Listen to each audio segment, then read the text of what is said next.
तो hello guys, welcome back to my YouTube channel. तो इस वीडियो पे आप देखोगे हम रेलवे का एनालिसिस कर रहे हैं, जिसमें जेई के एग्जाम का एनालिसिस चल रहा है। ठीक है, इसमें हम बताएंगे आपको, पहले हम क्वेश्चन बताएंगे, फिर उससे रिलेटेड अदर इंपॉर्टेंट फैक्ट बताएंगे। क्यों? क्योंकि जो आपके आने वाले एग्जाम में अगर इसने पूछा था संघ लोक सेवा आयोग की अध्यक्ष कौन, तो इसकी प्रीति सूदन है। लेकिन अगर इसने पूछ लिया किस कि आर्टिकल के तहत इसका अध्यक्ष चयन होता है, तो वो अपने 316 के तहत होता है। अब इसने पूछ लिया कि उनका कार्यकाल कितना होता है, तो 6 वर्ष या फिर 65 वर्ष। ये जो अदर 2-3 क्वेश्चन बन सकते हैं वो भी बताएंगे। क्यों? आप इसको इसलिए ही तो देख रहे हो कि आपके नेक्स्ट वाले एग्जाम में आपको हेल्प मिल सके। ठीक है, तुम्हारा इसका तात्पर्य है कि आपको अदर से अदर इंपॉर्टेंट फैक्ट बताई जा सके जो आपके नेक्स्ट एग्जाम में आपकी हेल्प कर सके। ठीक है, इस वीडियो को अपने दोस्तों तक शेयर कर दें। अगर वीडियो पर नए तो वीडियो को लाइक, चैनल को सब्सक्राइब कर दें, क्योंकि इस पे हम ऐसे ही 100% एनालिसिस लाते रहेंगे। ठीक है, तो बिना देर के वीडियो को स्टार्ट करते हैं। तो हमारा पहला क्वेश्चन पॉलिटी से संघ लोक सेवा आयोग से क्वेश्चन पूछा गया था। ठीक है, इसमें जो क्वेश्चन था हमारा, संघ लोक सेवा आयोग जिसे यूपीएससी के वर्तमान अध्यक्ष कौन है, तो इसके वर्तमान अध्यक्ष प्रीति सूदन है। इसके अतिरिक्त जानकारी आप देखो, संवैधानिक प्रावधान, भारतीय संविधान के अनुच्छेद 316 में अध्यक्ष और सदस्यों की नियुक्ति राष्ट्रपति द्वारा की जाएगी। कार्यकाल देखो आप, यूपीएससी अध्यक्ष का कार्यकाल 6 वर्ष या 65 वर्ष की आयु जो भी पहले हो तक होता है। ठीक है, या तो 6 वर्ष हो जाए या 65 वर्ष हो जाए। ठीक है, नेक्स्ट क्वेश्चन देखेंगे हम। तो नेक्स्ट क्वेश्चन पूछा गया था जनगणना से। ठीक है, इसका जो क्वेश्चन था, ब्रिटिश भारत की पहली जनगणना कब आयोजित की गई थी, तो ये अपने 1872 में आयोजित की गई थी। इसकी अदर जानकारी देखो आप, प्रथम प्रयास 1872 में लॉर्ड मेयो के कार्यकाल में स्टार्ट हुआ था। प्रथम समकालीन जनगणना 1881 में लॉर्ड रिपन के कार्यकाल में स्टार्ट हुई थी। तब से हर 10 साल में जनगणना की जाती है। ठीक है, नेक्स्ट क्वेश्चन देखेंगे हम। जो हमारा नेक्स्ट क्वेश्चन पूछा गया था, Leo the untold story Chennai super king पुस्तक से पूछा गया था। ठीक है, इसमें जो क्वेश्चन था, Leo the untold story of Chennai super Kings पुस्तक के लेखक कौन है, तो इसके जो लेखक है वो है पीएस रमन। ठीक है, इसके अतिरिक्त जानकारी देखो आप, लेखक पीएस रमन तमिलनाडु के महाधिवक्ता है। ठीक है, महाधिवक्ता नहीं होते, 165 के आर्टिकल के अंदर आता है वो है। ठीक है, इस पुस्तक का विमोचन मार्च 2025 में महेंद्र धोनी की उपस्थिति में किया गया था। ठीक है, नेक्स्ट क्वेश्चन देखेंगे। जो हमारा नेक्स्ट क्वेश्चन पूछा गया था, वो क्वेश्चन पूछा गया था हरित क्रांति से क्वेश्चन पूछा गया था। ठीक है, इसमें जो क्वेश्चन था, 1960 के दशक की हरित क्रांति के दौरान भारत में उपयोग की जाने वाली मुख्य उपज प्रणाली जिसे होती है हाई यील्ड वेराइटी, गेहूं की किस्म कौन सी थी उस टाइम पे, तो आप देखो तो कल्याण सोना थी और एक सोनारा थी, सोनारा 64 थी। ठीक है, इसकी अदर जानकारी देखो आप, जनक, जनक देखते हैं इसके कहाँ पर, विश्व में अलग है, भारत में अलग है। ठीक है, विश्व में हरित क्रांति के जनक है डॉक्टर नॉर्मन बोरलॉग, जबकि भारत में इसके जो जनक है वो है एम एस स्वामीनाथन को माना जाता है। ठीक है, सर्वाधिक लाभान्वित राज्य कौन कौन से इस जो स्कीम थी इससे, हरित क्रांति से, एक तो हो गया पंजाब, हरियाणा, पश्चिम और उत्तर प्रदेश। ठीक है, नेक्स्ट क्वेश्चन देखेंगे हम। जो हमारा नेक्स्ट क्वेश्चन पूछा गया था वो वापस साइंस से क्वेश्चन पूछा गया था। ठीक है, चुंबकीय क्षेत्र की तीव्रता से क्वेश्चन पूछा गया था। ठीक है, इसमें जो क्वेश्चन था, यदि एक सीधे धारावाही चालक, जिसे इंग्लिश में कहते हैं स्ट्रेट करंट कैरिंग कंडक्टर में प्रवाहित होने वाली धारा को दोगुना कर दिया जाए, तो उसके चारों ओर उत्पन्न चुंबकीय क्षेत्र की तीव्रता पे क्या प्रभाव पड़ेगा। तो आप देखोगे जो इसका आंसर था वो था, चुंबकीय क्षेत्र की जो तीव्रता वो भी दुगनी हो जाएगी, क्योंकि वो उसके धारावाही चालक के समानुपाती होती है। ठीक है, इसका सूत्र देख लो आप, एक सीधे चालक की चुंबकीय क्षेत्र जैसे बी धारा आई के समानुपाती होती है, बी समानुपाती आई, जैसे ही धारा बढ़ेगी तो चुंबकीय क्षेत्र भी बढ़ जाएगा। ठीक है, नेक्स्ट क्वेश्चन देखेंगे हम।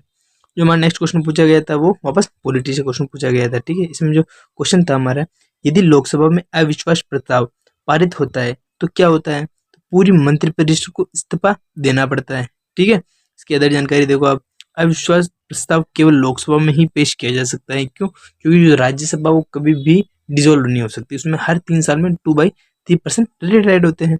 इसे पेश करने के लिए कम से कम 50 सदस्यों की समर्थन की आवश्यकता होती है। ठीक है, 50 सदस्यों की समर्थन के बिना इसको लागू नहीं किया जा सकता। ठीक है, नेक्स्ट क्वेश्चन देखेंगे हम। जो हमारा नेक्स्ट क्वेश्चन जो साइंस से क्वेश्चन पूछा गया था, साइंस में भी कोशिका विज्ञान से क्वेश्चन पूछा गया था। ठीक है, जो इसमें क्वेश्चन पूछा गया था, कोशिका के भीतर लिपिड से वसा कहते हैं, ठीक है, का निर्माण मुख्य रूप से कहाँ होता है, तो ये अपने स्मूथ एंडोप्लाज्मिक रेटिकुलम में होती है। ठीक है, इसे SERS के नाम से भी जाना जाता है। इसके अंदर जानकारी में आप देखोगे, RER ये प्रोटीन संश्लेषण होता है, क्योंकि इस पर राइबोसोम होते हैं। अब लाइसोसोम देख लो आप, इन्हें कोशिका की आत्मघाती थैला के नाम से जाना जाता है। ठीक है, सुसाइड बे के नाम से भी जाना जाता है। ठीक है, क्योंकि ये ऑटोमेटिक मर जाती है, ठीक है, नेक्स्ट क्वेश्चन देखेंगे। जो हमारा नेक्स्ट क्वेश्चन पूछा गया था वो देख लो आप। ठीक है, जो हमारा नेक्स्ट क्वेश्चन पूछा गया था पूना पैक्ट 1932 से क्वेश्चन पूछा गया था। हमारा क्वेश्चन था पूना पैक्ट 1932 से संबंधित निम्नलिखित में से कौन सा कथन गलत था। तो जो इसका आंसर था वो था ये, डॉक्टर B.आर. अम्बेडकर ने इस हस्ताक्षर को मना कर दिया था। ये क्वेश्चन गलत था। ठीक है, सही तथ्य कौन कौन से हैं ये देख लो। ये समझौता महात्मा गांधी और डॉक्टर B.आर. अम्बेडकर के बीच में हुआ था। यह यरवदा सेंट्रल जेल पुणे में हुआ था। इसके तहत दलित वर्गों के आरक्षित सीटों की संख्या 71 से बढ़ाकर 148 कर दी गई थी। ठीक है, नेक्स्ट क्वेश्चन देखेंगे हम। जो आप देखोगे तो हमारा नेक्स्ट क्वेश्चन पूछा गया था वापस पॉलिटी से क्वेश्चन पूछा गया था। इसका मतलब देख रहे हो आप रेलवे में पॉलिटी का जो इम्पोर्टेंट बहुत बड़ी है आप देखो। ठीक है, प्रश्न पूछा गया था 44वें संविधान संशोधन अधिनियम 1978 के तहत लोकसभा का कार्यकाल 6 वर्ष से घटाकर पुनः कितने वर्ष कर दिया गया था। तो ये अपने 5 वर्ष कर दिया गया था। इसकी जानकारी करो कि कब किया गया था। ठीक है, 42वें संविधान संशोधन 1976 आपातकाल के दौरान लोकसभा का कार्यकाल 5 साल से बढ़ाकर 6 साल कर दिया गया था। लेकिन जो 44वां संविधान संशोधन हुआ था उससे इसे वापस 5 साल कर दिया गया था। ठीक है, इसमें आप देखोगे 44 संविधान संशोधन 1978 में भारतीय जनता पार्टी सरकार ने इसे वापस ले लिया, वापस 5 साल कर दिया। इसमें संपत्ति के अधिकार को मौलिक अधिकार की सूची से हटाकर कानूनी अधिकार की सूची में भी डाल दिया गया था। ठीक है, नेक्स्ट क्वेश्चन देखेंगे हम। जो हमारा नेक्स्ट क्वेश्चन पूछा गया तो वापस साइंस से परमाणु संरचना से क्वेश्चन पूछा गया था। ठीक है, इंग्लिश में से एटॉमिक स्ट्रक्चर कहते हैं। जो क्वेश्चन पूछा गया था वो आप देखो, किसी तत्व की परमाणु संख्या मुख्य रूप से किससे निर्धारित की जाती है। तो ये अपने प्रोटॉन की संख्या से निर्धारित की जाती है। ठीक है, इसके अदर इंपॉर्टेंट फैक्ट में आप देखो, परमाणु क्रमांक J नाभिक में मौजूद प्रोटॉनों की संख्या के बराबर होता है। जो हमारी द्रव्यमान संख्या जिसे A से रिप्रेजेंट करते हैं, प्रोटॉन व न्यूट्रॉनों की संख्या का जो योग होता है वो होती है। ठीक है, एक उदासीन परमाणु में इलेक्ट्रॉनों की संख्या भी प्रोटॉनों की संख्या के बराबर होती है, लेकिन परमाणु की परिभाषा केवल प्रोटॉनों के ऊपर ही आधारित होती है। ठीक है, हमारा नेक्स्ट क्वेश्चन देखेंगे। जो हमारा नेक्स्ट क्वेश्चन पूछा गया था वो वापस इलेक्ट्रिक करंट से क्वेश्चन पूछा गया था। जो हमारा क्वेश्चन था, यदि एक एमीटर की रीडिंग अचानक बढ़ जाती है तो इसका संभावित कारण क्या होता है। इसका जो संभावित कारण है कि प्रतिरोध कम हो गया है। ठीक है, इसकी अतिरिक्त जानकारी देख लो। ये ओम के नियम का प्रतिपादित करता है जिसे V बराबर IR होता है। ठीक है, इसमें जो I का मतलब धारा, R का मतलब प्रतिरोध होता है, जो एक दूसरे के व्युत्क्रमानुपाती होता है। यदि प्रतिरोध कम होगा तो करंट बढ़ जाएगा। ठीक है, नेक्स्ट क्वेश्चन देखेंगे हम। जो हमारा नेक्स्ट क्वेश्चन पूछा गया था वापस करंट अफेयर से क्वेश्चन पूछा गया था। जो इसमें क्वेश्चन था, अक्टूबर 2024 में प्रकाशित वैश्विक भूखमरी सूचकांक 2024 में भारत को कुल कितने देशों में 105वीं स्थान मिली। तो हमारे 105वीं जो हमें स्थान मिला कितने देशों में मिला था, 2024 का पूछा था, 2025 का नहीं पूछा था। तो ये 127 होता है। लेकिन अभी जो 2025 में जो अपनी रैंक है वो 102 है। ये क्वेश्चन भी पूछा जा सकता है, लेकिन इन्होंने 2024 को पूछा था। इसकी महत्वपूर्ण जानकारी आप देखो, GHI 4 संकेतों पर आधारित जैसे अल्प पोषण, चाइल्ड स्टीटिंग, चाइल्ड वेस्टिंग और बाल मृत्यु दर पर इसके आधार पर वो भूखमरी बताता है। ठीक है, भारत की स्थिति इस टाइम में गंभीर स्थिति की श्रेणी में रखा गया है। ठीक है, नेक्स्ट क्वेश्चन देखेंगे हम। जो हमारा नेक्स्ट क्वेश्चन पूछा गया था वापस सेल्स मतलब साइंस से क्वेश्चन पूछा गया था। जो हमारा क्वेश्चन था, रंड ने इसे रफ एंडोलोजिमिक रेटिकुलम जिसे ERER का मुख्य कार्य क्या होता है। तो इसका जो मुख्य कार्य प्रोटीन का संश्लेषण करना है। इसके अदर इंपॉर्टेंट फैक्ट में आप देखोगे, RER इसकी सतह पर राइबोसोम होते हैं, इसलिए हम प्रोटीन बनाता है। राइबोसोम को प्रोटीन की फैक्ट्री भी कहा जाता है, आप ये याद रख सकते हो। ठीक है, SER स्मूथ ER के नाम से भी जाना जाता है। इसकी सतह चिकनी होती है और यह लिपिड वसा के संश्लेषण में मदद करती है। ठीक है, नेक्स्ट क्वेश्चन देखेंगे हम।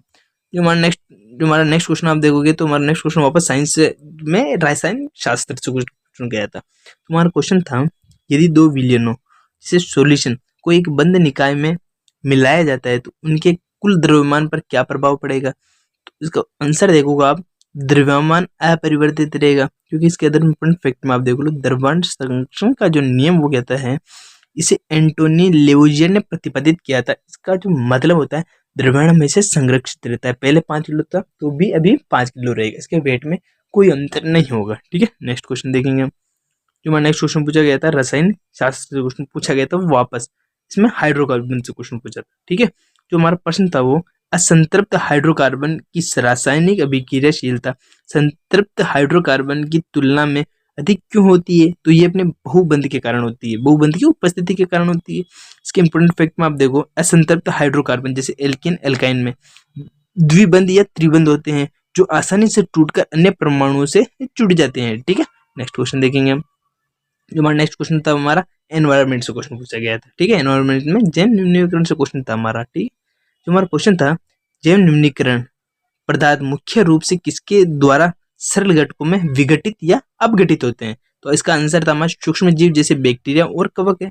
ठीक है, इसके इंपोर्टेंट फैक्ट पे आप देख लो, ये सूक्ष्म जटिल कार्बनिक पदार्थों को सरल अकार्बनिक पदार्थों में तोड़ते हैं जो मिट्टी की उर्वरकता बढ़ाने से होते हैं। जो मिट्टी जो हमारा वो कहते हैं ना उपजाऊ, उसको बढ़ाने के लिए इनका यूज किया जाता है। जैसे प्लास्टिक जैसे पदार्थ अजैव न्यूनीकरण कहलाते हैं क्योंकि ये सूक्ष्म जीव विघटित नहीं हो पाते। मतलब इससे जैसे अपने कहते हैं ना कि थैली का यूज कम किया क्योंकि उसे विघटित नहीं किया जा सकता, मतलब उसको वापस रीयूजेबल नहीं बनाया जा सकता इसलिए। ठीक है, नेक्स्ट क्वेश्चन देखेंगे हम। जो हमारा नेक्स्ट क्वेश्चन पूछा गया था वापस साइंस से क्वेश्चन पूछा था। इसमें पूछा था रक्तचाप मापने के लिए ऑस्टियोमोलेट्रिक पद्धति का प्रयोग मुख्य रूप से क्यों किया जाता है? तो इसका आंसर था हमारा क्योंकि इसमें स्टेथोस्कोप की आवश्यकता नहीं होती है और यह स्वचालित उपकरणों के लिए उपयुक्त किया जाता है। इसके इंपोर्टेंट फैक्ट भी आप देख लो, डिजिटल ब्लड प्रेशर मशीनें ऐसी तकनीकों का उपयोग करती है जो धमनी की दीवारों में होने वाले कंपन को मापती है। ठीक है, नेक्स्ट क्वेश्चन देखेंगे हम।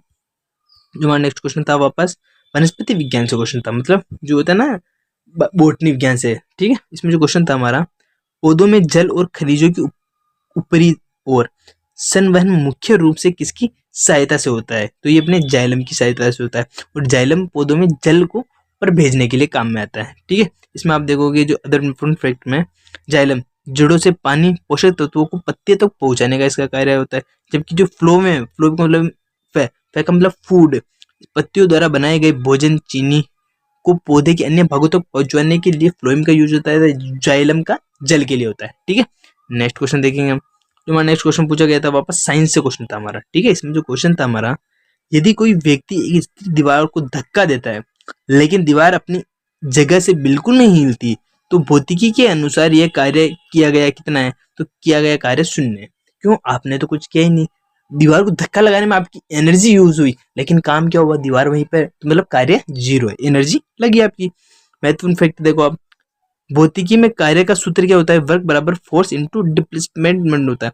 क्योंकि डिस्प्लेसमेंट होगा ही नहीं तो कार्य कैसे होगा? अगर ये जीरो है तो जीरो को से जीरो करेंगे, जैसे मैंने 50 जूल अपना फोर्स लगाया लेकिन किया गया कार्य जीरो, तो 10 को जीरो से वापस जीरो, इसका मतलब कार्य किया गया कार्य जीरो है। ठीक है, यदि विस्थापन शून्य है तो किया गया कार्य भी शून्य होगा, चाहे लगाया गया बल कितना भी अधिक क्यों ना हो। ठीक है, नेक्स्ट क्वेश्चन देखेंगे हम। जो हमारा नेक्स्ट क्वेश्चन पूछा गया था, जो इससे क्वेश्चन पूछा था उत्तराखंड में। ठीक है, इसमें जो क्वेश्चन था हमारा, उत्तराखंड के कौन से दो जिले हिमाचल प्रदेश की सीमा को स्पर्श करते हैं? तो उसका जो अंतर था हमारा उत्तरकाशी और देहरादून था। ठीक है, इसके इंपोर्टेंट फैक्ट में आप देखोगे उत्तरकाशी और देहरादून जिले हिमाचल प्रदेश के साथ अपनी सीमा साझा करते हैं और उत्तराखंड तिब्बत में चीन और पूर्व में नेपाल के साथ अंतरराष्ट्रीय सीमा भी साझा करते हैं। ठीक है, आज का हमारा लास्ट क्वेश्चन खत्म होता है। वीडियो अच्छी लगी तो वीडियो को लाइक, चैनल को सब्सक्राइब कर दे, अपने दोस्तों तक शेयर कर दे, क्योंकि इसमें रेलवे, एसएससी और बैंकिंग का 100% एनालिसिस मिलता रहेगा। ठीक है, उसमें हम पहले क्वेश्चन बताएंगे, फिर उसके अदर इंपोर्टेंट फैक्ट भी बताएंगे जो आने वाले एग्जाम के लिए आपके लिए इंपोर्टेंट बन सकता है। ठीक है, तो चैनल को सब्सक्राइब कर देना। ठीक है, बाय।